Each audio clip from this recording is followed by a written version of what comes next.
Fine, I did it. I bought ChatGPT-4.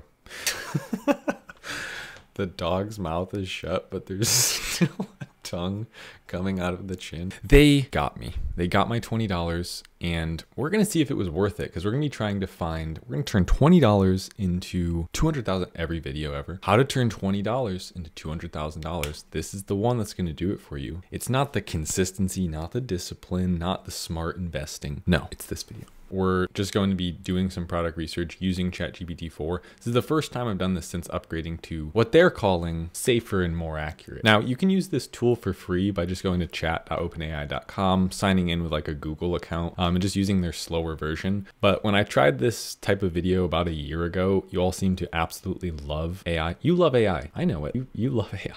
And so I figured, let's try it again, but with the better version of the AI. Is it actually finding better ideas? We're gonna find out. You know what would be funny? Ask it if it knows how I should ask it to help. Let me show you. Me find Amazon FBA product ideas, some ways you could help. What is she gonna say to that? Okay, market research and trends analysis. I can assist you in researching some current market trends.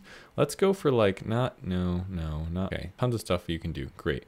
Let's do niche identification. Niches on Amazon with, and I'm going to just give it some criteria. A customer who is willing to pay for a better option, competitors that may be old and outdated, and the potential for repeat sales. Eco-friendly home products, pet care products, specialty food items. Okay, a little bit of a higher barrier to entry, but could be interesting. Smart home devices. Okay, I'm gonna have it retry, and this time we're gonna be start with $10,000 or less to invest. I'm curious what it's going to do with this. So it says starting an Amazon FBA business with a budget of $10,000 or less for inventory means focusing on niches that where initial inventory costs are manageable. I tried to sell pet toys in the past, and the demand was definitely there. What tended to be hard was the actual product design. Like the customers were pretty hard on products. A lot of toys like are made to be destroyed. Like the goal is to make it indestructible, and that was pretty hard to do at a small investment cost. So single origin coffee is actually interesting. Great example of a market where your storytelling wins, because all coffee, maybe the only innovation in coffee we've had recently would be like mushroom powder being added to it, or like mold-free coffee from Bulletproof, which is a blessing for some and an absolute curse for others who maybe that's not their strong suit and they have no real idea what would get someone to buy. Back up to the first list, this pet care products idea is actually not too bad. Okay, so what I've done is I've just opened 4 new tabs with the ones that interested me. Single origin coffee, pet care products, specialty coffee and tea, which is kind of like the first one, and then outdoor and survival. Coffee is just, you have to be doing this, right? You have to just make me go, what is that? Because look, I mean, the branding on a lot of these are just so good. And that's what I was talking about. It's like your marketing skill is your ability to succeed here, and your ability to storytell and put some type of cause or some type of community-based element on it where people feel like, I buy this type of coffee because I'm this type of person. It's kind of like identity-based value building. And for your average beginner that's starting this business model, which I know a lot of you are, it's pretty much the demographic here, people looking to start this business, this is a pretty hard place to start. Doing one of these, a Gordon Ramsay. Honestly, for those reasons, like I would not bother with this. Now let's just move on to the next one. So pet care products. Now that's a general term, right? So the reason we search that is because any idea within here might be the place that we end up going. Like itch relief spray for dogs. Let's check that out. Itch relief spray for dogs has 5,000 searches. Oh wait, one version of it did. All right, I'm gonna have to check the edit. I could have swore there was one of these that said 5,600. That's so strange. Okay, either way, we could go off of sales volume. There's got to be something they're searching for to get to this. We can find it. So there's an immense amount of sales here. Wow, we're already starting to add things that aren't even the right products necessarily. 37,000. This one's interesting because it doesn't seem to be in a spray bottle. Oh, these are chews. Wait, what? They have all kinds of terms in there. I don't even think they know what they're selling. They're wipes. Why are they called chews? This is bullcrap. Yeah, they should be taken down for this title. Well, despite the bullcrap title, they are selling a lot. We saw they're selling very well, in fact, and maybe that format is, or not format, but application method is one that would be less competitive. Okay, the anti-itch dog thing, Not bad. If we can get people's attention here and quickly explain to them why we have some type of proprietary thing that's going to achieve their dream outcome better than any of our competitors could, then we could probably win here. Overall, not bad. We would have to figure out like what the search terms were for that. Okay, specialty coffee and tea. It's the same thing that you would have to do in the first example, right? Like, how do you get someone to want to click on your list? This is such a great example. The maximizer and the high achiever. Oh no, it's not just good packaging. What's in here is actually built for these reasons. And you're this kind of person. You're a maximizer if you buy our coffee. It's going to change the way you work. It is going to change your life. Outdoor and survival gear. Talk about competitive. I feel like this is just one of those classic niches where, you know, there is an enthusiast customer. They're obviously susceptible to a certain kind of branding. Being able to do that and build a community around a specific type of product is a lot harder than it sounds, to be honest. I've opened my mind up much more the longer I've been selling physical products, the more I start to understand you can make just about anything succeed if you understand the variables you should be playing around with and increasing value in the eyes of the consumer and getting them to almost think of you more like a person or a personality than a big corporate brand. That's kind of that feeling of like pull that gets new customers in and community that keeps customers there is kind of the only way to break into a market like this. Of course, you could just sell the cheapest one and undercut everyone on price. And like, I always bring that up because it's just not what we do here. It's a totally different model. But I would say these are all niches that technically you could win in. I mean, I wonder if we were like, what are some ways you could add value to a anti-itch spray for, okay, natural and organic ingredients. That makes a lot of sense. Hypoallergenic formula. Let's actually do this. Can you create a 3D mock-up itch spray for dogs in a fun, colorful, branded packaging with a cool dog mascot? Creating image. There's our mock-up. That is interesting. That's actually really fun. I could make a whole video about this. Make me another one. This time, look at the elements on this. There's clearly some signs of like AI nonsense of like, what is that? But for the most part, I mean, this bottle does actually look like an improvement to the market. And you can see the makings of how that could be good.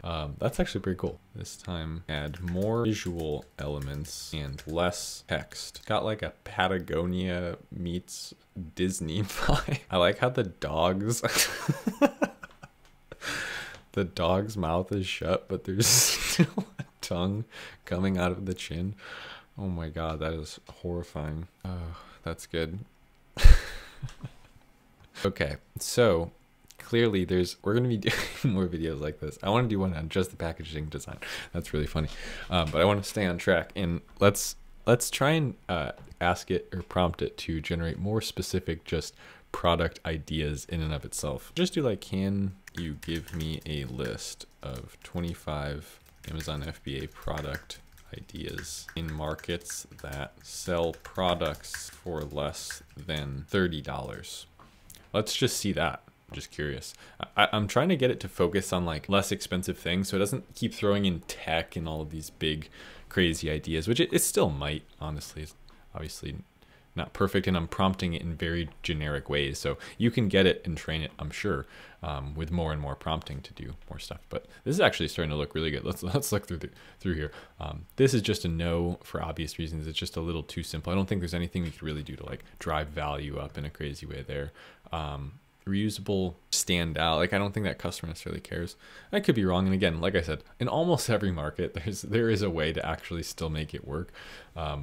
If you tried infinite numbers of times, of course, you would come up with something that connected. But we're just trying to pick areas where that is a little bit easier to do. Track organizers, cable management boxes, gardening gloves with claws. I want to open that just because it sounds hilarious. Okay, but really quick, could you imagine the colorful packaging like we were creating showing up on this page? It's funny. So you can dig like a little burrowing mammal. What do we see as problems here? Pop quiz. How do we get someone to want to buy ours? I think that's one of the best questions you can ask yourself as an Amazon seller, specifically selling your own custom products. How do we get someone to want to buy ours? Like, to make everything look like the wrong choice. Ours is the right choice. These are all clearly made by the same company, So for one thing, I was picturing like almost Wolverine style, right? Where they're a little, I don't know, maybe this sounds crazy, but I was picturing like metal and longer. That's just actually horrifying. We don't need people wearing those. It just can't be this. If there's one thing I can stress, it can't be what everything else is. And so at least when you start thinking that way, it's better to be extreme and have to rope yourself back in than to just blend in with everyone else. I'd say a lot of it could revolve around clever naming, maybe storytelling woven into the order the pictures come in. So like you're starting from a place of like you're putting them in the shoes of the person that will be displaying the product over the next 7 images or so. Gonna be honest, that one, like because the nature of the market is that it's all so similar and clearly the same product, just competing on price and low. Would a customer be willing to pay like $11.99 for a pair that was 3 times as cool and good? And I'm using pretty standard adjectives here, but you know what I mean. Like we could do the visual pop, the clearly different, and granted, is that gonna be harder to make a fully custom product like that and more expensive? Yes, of course, but I would refuse to do it any other way. Okay. Portable door locks. That's interesting. I'd be very surprised if these weren't patented, to be honest. There's like technically other sellers doing it, but that doesn't always mean it's not the case. Locking arrangement. Okay, it's definitely not that. Maybe it's not. Definitely not this either. Now, I think the thing that would connect most with this customer, they're obviously worried about safety and security, right? That's the dream outcome here, is that I don't have to worry about someone coming in my door, right? How do we create a product and a feeling of this is the heavy duty 100% secure option, and it's not the flimsy cheap option, and maybe it's a little bit more expensive, but we present it like a multi-million-dollar brand would do a presentation on Shark Tank for this product. I think in this case, if you could show that, first of all, most of these products have 4-star reviews or less than that. Why is that the case? Let's go see if we can solve any of those problems as well that are consistently across all of these products. But then just make sure that the customer is able to understand it immediately, because one thing that I'm struggling with is just looking at the main images. I don't know how these products work. Like I can't in my head get where these are. It's not super intuitive. And so again, the R&D cost here is probably going to be very high to come up with a proprietary new device to solve this issue.